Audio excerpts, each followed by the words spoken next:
failure of the current NDC government could mark the end of the Fourth Republic. In 1992, Ghana turned a historic page and entered the era of the Fourth Republic. It was built on the foundation of democracy, peace, and national renewal.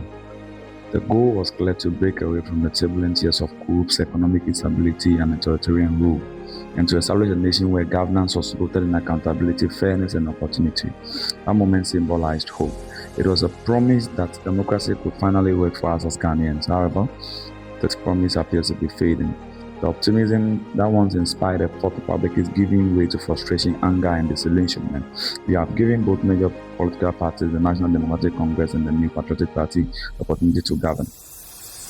It came with bold manifestos and confident rhetoric, yet for the average Ghanaian, daily life has not meaningfully improved. Youth unemployment remains alarmingly high, the cost of living continues to soar, corruption persists as though it were an institution of its own, and essential public services such as healthcare, roads, and education still suffer from chronic neglect despite the billions borrowed in the name of development. What is most painful to witness is the erosion of justice and equality under the law. In Ghana today, there seems to be one law for the poor and another for the powerful, while the hungry young man who steals bread is condemned to prison. Yet when the political elites misuse state funds or enrich themselves to dubious contracts, they are shielded, celebrated, and sometimes even promoted. The looting of public resources continues unchecked. Fake investment schemes flourish, and the ordinary citizen pays the price. The question, therefore, is how long people can continue to believe in the rule of law when the law itself appears selective.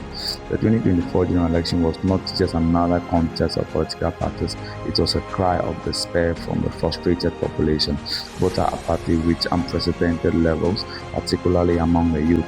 Many did not stay home out of apathy, but out of deep resentment and hopelessness. For them, voting no longer felt like a path to change, but rather a ritual that legitimized a broken system. When citizens begin to withdraw their faith in democracy, the danger that follows is not negotiation, it is disruption. History has shown that the gradual collapse of civil trust is always a prelude to political instability. Even more revealing was the pattern of the 2024 results. Many Ghanaians voted not out of belief in the NDC's promises, but out of anger at the NPP's failures. It was a protest disguised as a victory. The NDC's overwhelming win, therefore, should not be read as a renewal of faith, but as a warning. The electorate is cornered, and this mandate is born not from loyalty, but from desperation. Should the NDC disappoint again, the response might not come peacefully through the ballot box. It may come through social unrest. In this sense, this government's success or failure could determine whether the Fourth Republic survives or collapses. The stakes today are therefore higher than ever. The frustration in the streets is no longer just disappointment, it is anger. Many young people have lost faith in the system entirely. Some are leaving the country while others are beginning to flirt with anti-democratic alternatives. Across West Africa, similar frustrations have produced coups and regime changes in Mali, Burkina Faso, Niger, and Madagascar. It is not far-fetched to imagine that Ghana could face the same fate if things continue as they are. Our own history reminds us that the coups of 1966, 1972, 1979, and 1981 all occurred when governments lost touch with the people and when national institutions became too weak to protect democracy.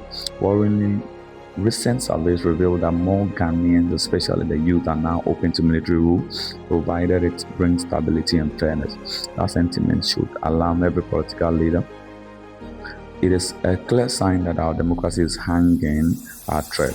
Economists, civil society actors, and governance experts all agree that Ghana is running out of time. The government must act decisively, fix the economy, fight corruption through genuine convictions and not mere investigations, and create sustainable jobs for the youth. Without this, the growing pressure could explode into a crisis that democracy may not survive. The truth is simple but urgent. The Fourth Republic stands at a crossroads. If the NDC government fails to deliver, Ghana might not experience another peaceful transition of power. The stakes are not just political, they are existential. Survival of our democratic order depends on leadership that listens, reforms, and acts decisively. Ghana cannot afford to get this wrong, not again. We cannot afford to return to the dark days of military rule and political uncertainty. Our democracy, fragile as it may be, remains our best hope. The question that remains is whether our leaders will finally listen to the people, or whether the people will once again decide that democracy has failed them.